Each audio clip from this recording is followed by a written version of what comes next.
Bonjour à toutes et à tous et bienvenue sur Radio CSERT, votre rendez-vous quotidien avec l'actualité de la cybersécurité. Je suis Marc-Frédéric Gomez, nous sommes le samedi 13 septembre 2025 et au programme de ce 420e épisode, un audit du DHS pointe une mauvaise gestion par la CISA de son programme d'incitation financière à la rétention des talents cyber. Stark Industries, fournisseur d'hébergement Bulletproof, lié à des cyberattaques russes, contourne les sanctions de l'Union européenne en se rebrandant et en transférant ses actifs. C'est un article de Krebs and Security. Témoignage d'une victime d'escroquerie, une femme perd ses économies et s'endette lourdement après une manipulation commencée sur Fitbit. Urei, un nouveau groupe de ransomware basé sur Prince Ransomware, multiplie ses victimes et mise sur l'extorsion par divulgation de données. Bien entendu, vous retrouverez l'ensemble des sources utilisées dans la description de l'épisode ainsi que sur le site de radiocessor.org.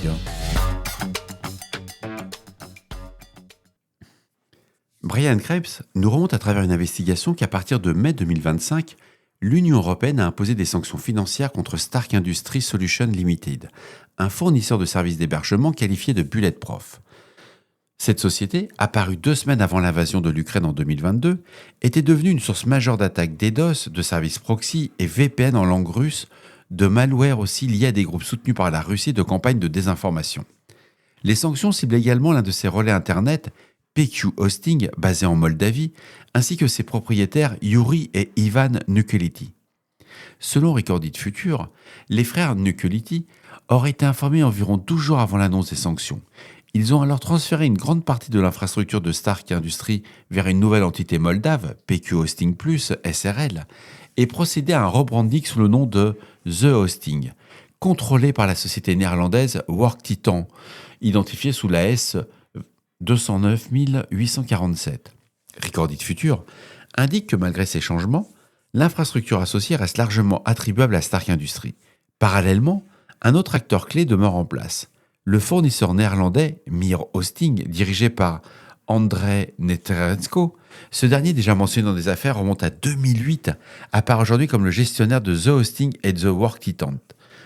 Des documents de la Chambre de commerce néerlandaise révèlent que Work Titan opère aussi sous les noms de Misfit Media et WT Hosting.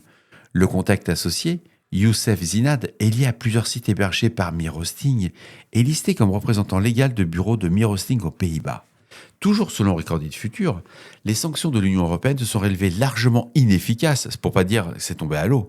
Mais l'infrastructure de Stark est restée opérationnelle et ses services ont rapidement repris sous une nouvelle identité sans perturbation notable.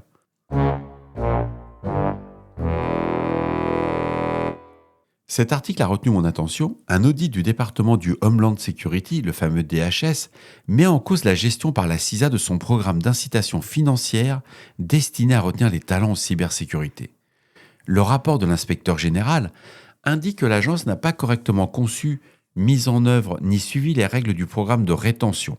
Entre 2020 et 2024, plus de 138 millions de dollars, accrochez-vous bien, vous allez vous rendre compte qu'après vous allez avoir du mal à bosser. Plus de 138 millions de dollars ont été versés, mais l'Office of the Chief Human Capital Officer n'a pas conservé les registres détaillant les bénéficiaires et les paiements correspondants.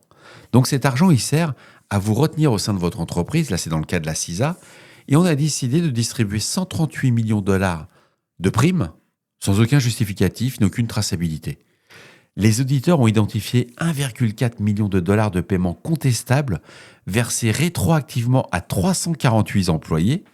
Certains versements annuels allant de 21 000 à 25 000 dollars ont été attribués à des employés ne disposant pas de compétences critiques pour des missions de cybersécurité.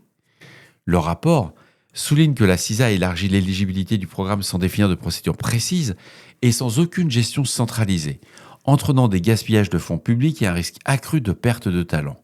L'agence a accepté les 8 recommandations de l'inspecteur général, notamment la mise en place d'un suivi des bénéficiaires, la vérification annuelle des critères d'éligibilité et l'étude d'un éventuel recouvrement des paiements indus.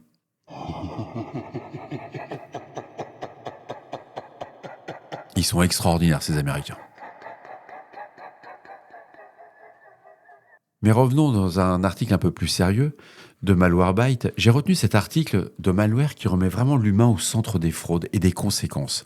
En janvier 2020, Une femme prénommée Karen a été approchée sur l'application Fitbit par un individu se présentant sous le nom de Charles Hilary. Ce contact s'est rapidement déplacé vers Google Hangout, puis a évolué à une relation exploitée à des fins frauduleuses. L'escroc a affirmé travailler avec Diamond Offshore Drilling en Irlande, alors que ses heures de communication correspondaient au fuseau horaire d'Afrique de l'Ouest.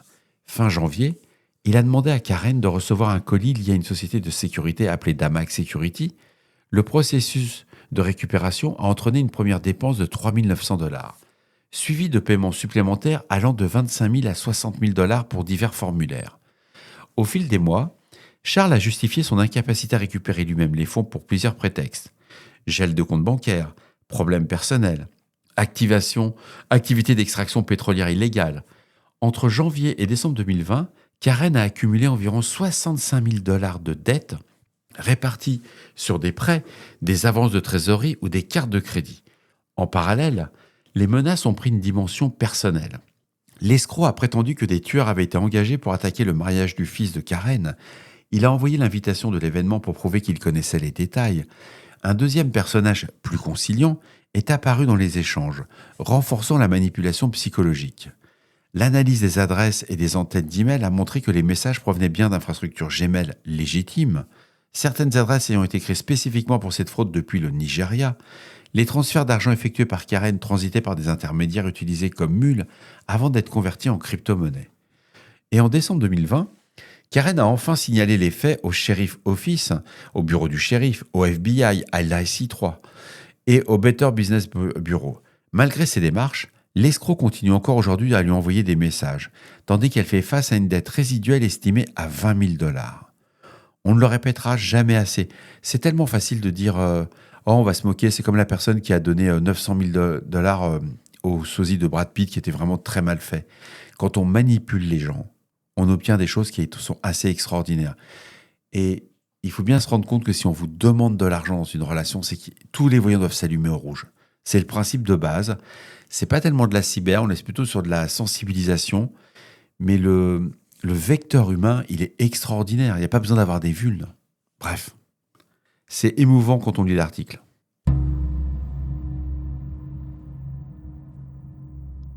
Checkpoint Research a identifié un nouveau groupe de ransomware baptisé Urey. Leur première victime publiée a été une victime alimentaire au Sri Lanka, suivie rapidement de 2 autres victimes en Inde et au Nigeria. Urey adopte un modèle de double extorsion, combinant chiffrement des fichiers et exfiltration des données sensibles, avec bien entendu une menace de divulgation publique.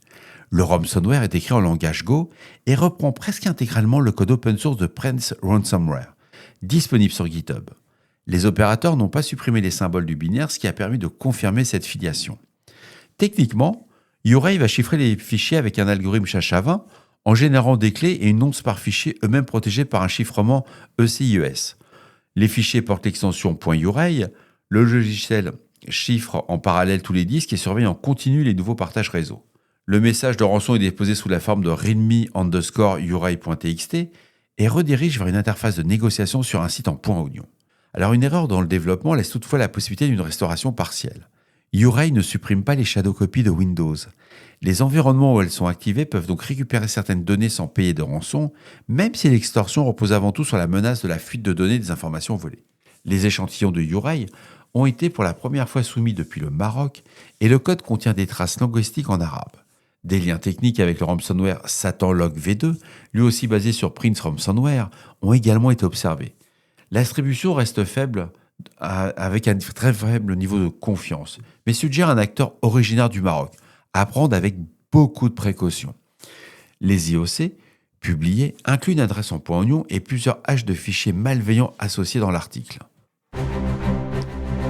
Et voilà, cet épisode de Radio Cesseur du samedi 13 septembre touche à sa fin. J'espère qu'il vous apportera des informations claires et utiles. D'ici là, restez vigilants, surveillez vos systèmes et surtout ne réfléchissez pas, on patch. On se retrouve demain pour un nouvel épisode. Excellente nouvelle, j'ai mis la première couche d'étanchéité sur la terrasse, il a plu, et pour le moment ça ne coule plus dans la salle serveur. Prenez soin de vous, je vous embrasse très fort. À demain.